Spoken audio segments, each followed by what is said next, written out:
What's going on YouTube? Super Insane 18 here, and if you haven't guessed by the two cards on our field, we are going to show you some Drytron combos today. Now, I am doing things a little bit differently. I'm going to show you guys two different combos, and they are actually from two different builds, and the reason for that is because they end on vastly different end boards.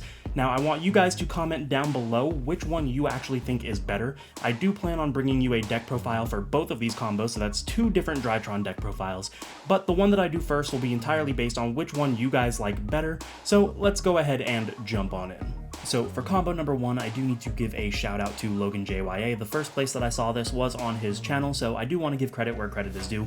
This is using the Megalith package, and it sets up a very strong board, so let's show you guys what it does. You're going to start with the effect of Drytron Alpha Thubin, summoning it by tributing the Zeta in your hand. This will let us use the Alpha Thubin to add a copy of Ben 10. Then we can use the Zeta to tribute the Ben 10, and this will add us a copy of Meteona's Drytron. The Ben 10 will then activate, adding us a copy of Diviner of Herald, and now we can take both of our Drytrons and overlay them into a copy of Mu Beta. On summon, Mu Beta will activate his effect, sending a copy of Gamma from our deck to the graveyard, and then we are free to normal summon out our Diviner. Using the Diviner effect, we will send the Herald of the Arclight. This does make Diviner a level 6, and then Herald of Arclight will activate, letting us add a copy of Megalith Fool from our deck to our hand. Here we can activate the Meteona's Drytron, getting rid of either of the materials off of Mu Beta, does not matter which one, to summon out the Megalith Fool. Now on summon, Megalith Fool will activate, letting us add back our Ben 10 from our deck to, or from our grave to our hand, and Fool will become a level 6. Now we can use Fool's effect once more to tribute the Ben 10, which will summon a copy of Megalith Ophiel from our deck, and then we can chain one Cyber Angel Ben 10, chain two Megalith Ophiel. Ophiel adds us a second copy of Fool, and Ben 10 adds us our copy of Iditen. Now, since the Diviner is a level 6, we can take it and the Ophiel, synchro summon into a copy of Baron de Fleur, and now we have an Omni Negate on our board. Here we can use the Gamma in graveyard to pitch the Iditen that we have in our hand, to summon back out itself and whatever material we detached off of Mu Beta, in this case Zeta, and now we can take both of these and turn them into a copy of Artifact Dagda. We can use the effect of Meteonis in our graveyard to lower the attack of our Mu Beta, adding it back to the hand, and then we can just immediately activate it and chain the effect of Artifact Dagda.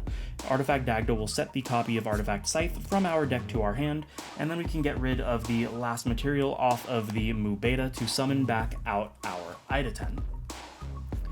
Iditen effect will activate, letting us re-add the Meteonis from our grave to our hand. We are not going to use it anymore this turn, but it does just let us add it back so that we have it for follow-up on our next turn.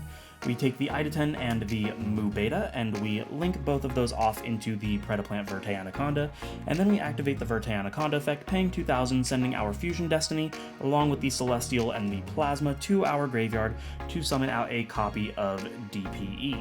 Now, this is definitely very good since it was a 2-card combo, and the 2 cards did replace itself. We still have a full hand of 5, along with quite a bit of interruption for our opponent. We can use the Destroy Phoenix Enforcer to pop our Scythe, summoning it to our side of the field, locking our opponent out of the extra deck. We have an Omni Negate in Baron de Fleur, and then we also still have our Fool. Since Fool became a level 6 when it added back the Ben 10, we can use it during our opponent's turn to tribute itself and the other Fool in our hand to summon out a copy of Megalith Bethor, and Bethor on summon will destroy cards equal to the number of rituals that we have in our grave, which we currently have a total of 5 rituals in our graveyard, so we can get 5 additional pops during our opponent's turn. So it's definitely very strong, but it does lose to certain blowouts like Forbidden Droplets and Dark Ruler, which is why I want to show you guys combo number 2 as well, because it doesn't lose to those cards, which could arguably make it stronger. I'll let you guys decide that, but let's go ahead and show you guys combo number 2. So combo number 2 is going to be an Alpha Zeta combo again, because that's normally what Drytron is going to strive for, and while it's not necessarily as strong of a board as our combo was in the first one, it definitely could potentially be better just because it doesn't lose to blowouts like Droplets or Lightning Storm. So let's show you guys what it does.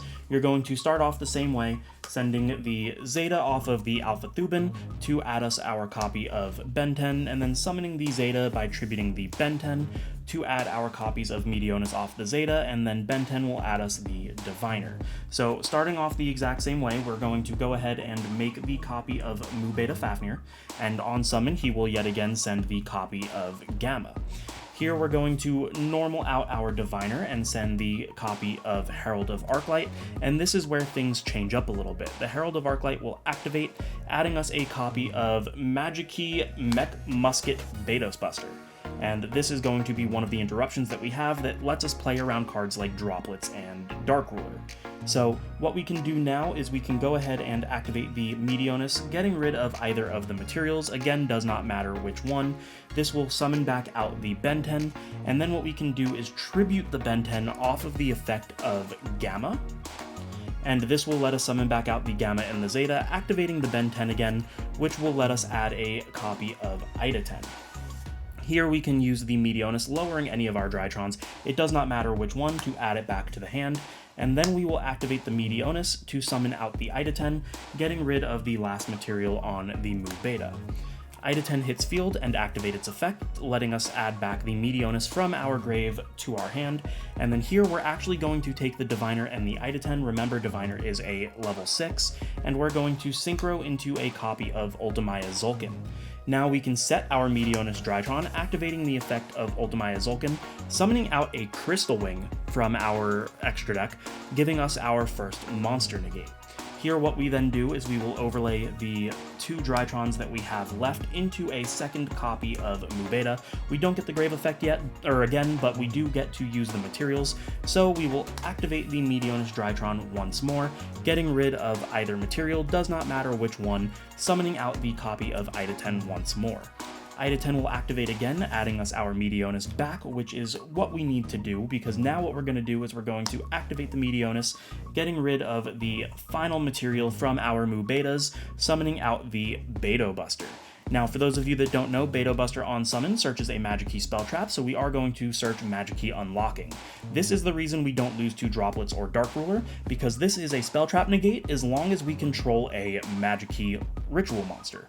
So now what we can do is we can go ahead and overlay both of our Mu Betas into a copy of F-Zero, and then on top of F-Zero we can summon the Utopic Draco Future. This is another monster negate to add to the tally that we already have, and then finally we take our Zulkin and our Ida 10, linking both away into a copy of Verte Anaconda. Anaconda paying the 2,000, we're going to send Red Eyes Fusion, Dark Magician, and Red Eyes. We are opting for Dragoon in this play, just because it is a little bit better than a DPE with the board that we have. We can now set our Magic Key Unlocking, and we end on a board that no longer loses to those cards. If they Droplet or Dark Ruler us, we can go ahead and Magic Key Unlocking to make sure that they can't turn off our field. Then we have 2 monster negates in the form of Crystal Wing and F-Zero, which F-Zero will also let us take control of one of their monsters if it was on field when it activated the effect that we negate, and then we have our Omni Negate with the Dragoon. So arguably not as strong of a board as combo number 1, but it doesn't lose to those blowout cards, so I think it could potentially be the better board. Let me know what you guys think down below in the comments. I will put a deck profile out for the preferred variant first, but we will get a deck profile for both variants, so you guys know the deal. Like, comment, subscribe, share with your friends, and maybe consider supporting me on Patreon, because for just $1, you can support the channel in a way that I would never be able to tell you how much I fully appreciate. Thank you guys so much for watching, and I will see you in the next one.